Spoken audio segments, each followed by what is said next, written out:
ప్రియమైన దేవుని పిల్లలారా, ప్రభువైన యేసుక్రీస్తు వారి పేరట మీ అందరికీ వందనాలు. ప్రభువు పేరట మీ అందరికీ శుభములు, దీవెనలు కలుగునుగాక. ఈ ఉదయకాలం పరిశుద్ధ గ్రంథము నుండి దేవుని వాక్యాన్ని చదువుకుందాం.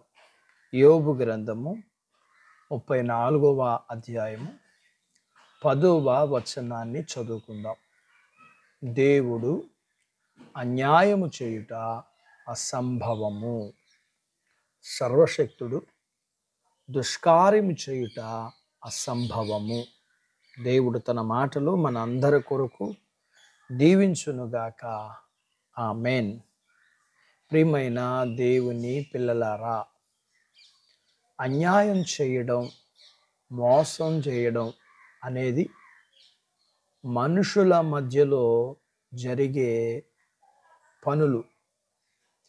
తల్లిదండ్రులు బిడ్డలకి, బిడ్డలు తల్లిదండ్రులకు, భార్య భర్తకి, భర్త భార్యకి అన్యాయం చేసినట్లు చూస్తూ ఉన్నాం. ఈ లోకంలో ఉన్న బంధాలకు ఏమాత్రం విలువ లేదు. కాబట్టి ఒకరికి ఒకరు అన్యాయం చేసుకుంటూ ఉన్నారు. చాలామందికి వారి కష్టాలు, బాధలు వచ్చినప్పుడు దేవుడు మాకు అన్యాయం చేశాడని తిట్టుకుంటూ ఉంటారు. దేవుడు అన్యాయం చేస్తాడా?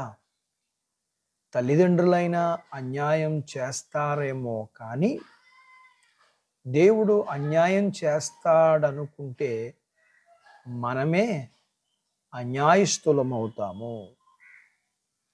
దేవుడు చెప్పిన మార్గములో నడవకుండా మన ఇష్టానుసారంగా జీవించి లేనిపోని కష్టాలు కొని తెచ్చుకుని దేవుణ్ణి నిందించడం ఎంతవరకు మంచిదంటారు? దేవుడు మనకు ఏ విషయంలో అన్యాయం చేస్తాడు? ఎంతోమంది లోపం కలిగిన వారిగా పుట్టినవారు ఈ లోకంలో ఎంతోమంది ఉన్నారు.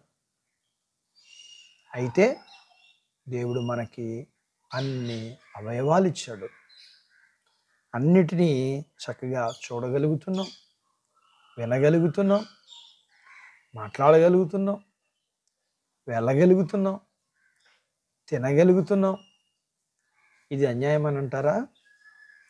ఇంకా ఒకవేళ మనం నీతి నిజాయితీగా జీవిస్తున్నప్పుడు మనకి కష్టం వచ్చింది. అయితే మనము యోబు కంటే ఎక్కువ కష్టాలు అనుభవించామా? యోబు అంత కష్టాలు అనుభవించి స్తుతించకపోయినా కనీసం ప్రార్థించి కష్టాలు నుంచి విడిపించమని ప్రార్థించకపోగా దేవుణ్ణి నిందిస్తే దేవుని కోపానికి పాత్రులం అవుతాం కదా. ఈ లోక భోగాలు అనుభవించడానికి మనం చేసే అన్యాయాలు, అక్రమాలకి వచ్చే శిక్షల నుండి దేవుడు మనల్ని తప్పించాలని కోవడం అన్యాయం. ఐగుప్తు దేశంలో బానిస బ్రతుకుతున్న ఇశ్రాయేలీలు తమను విడిపించమని దేవుణ్ణి ప్రార్థించారు. దేవుడు మోషేని పంపించి ఐగుప్తు దేశంలో ఎన్నో అద్భుతాలు చేసి ఐగుప్తుల నుండి వారిని ఎంతో ఆస్తి ఇప్పించి పాలు తేనెలు ప్రవహించే కనానుకు నడిపిస్తే ఇది అన్యాయమా? వారికి కావలసినవన్నీ ఇచ్చి నడిపిస్తే వారు ఆయన మీద సనిగి తిరుగుబాటు చేశారు. ఇశ్రాయేలీలు ఇది అన్యాయం కాదా? ఒక విషయం అండి, నీకు నచ్చినా నచ్చకపోయినా ఒక మాట, దేవుణ్ణి నిందించిన ప్రతి ఒక్కరూ ఇశ్రాయేలీయులు అరణ్యంలో చచ్చిపోయారు. గుర్తుంచుకుందాం, మనము అలా అనవద్దు.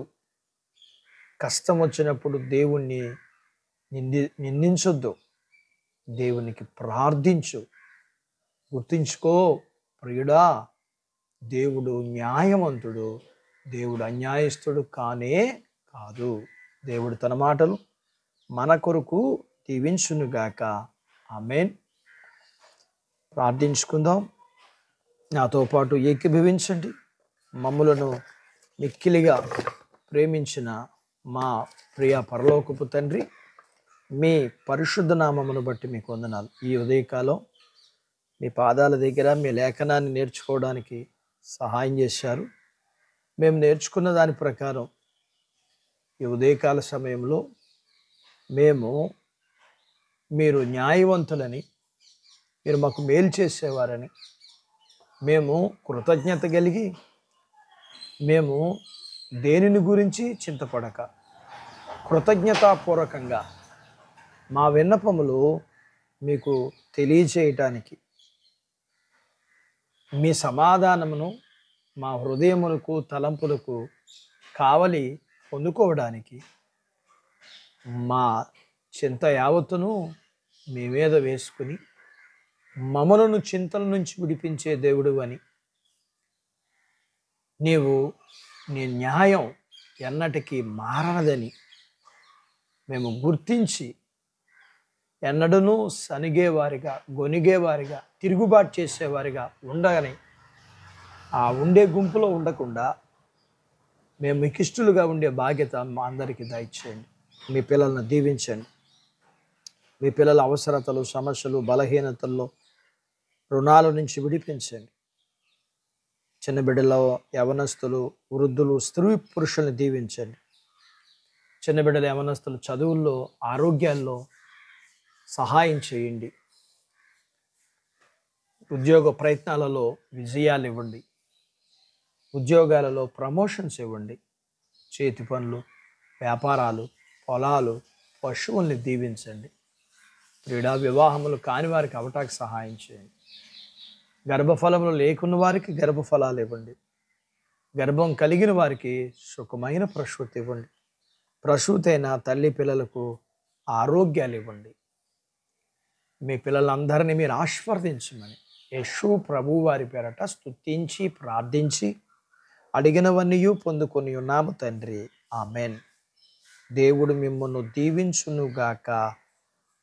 ఆమెన్.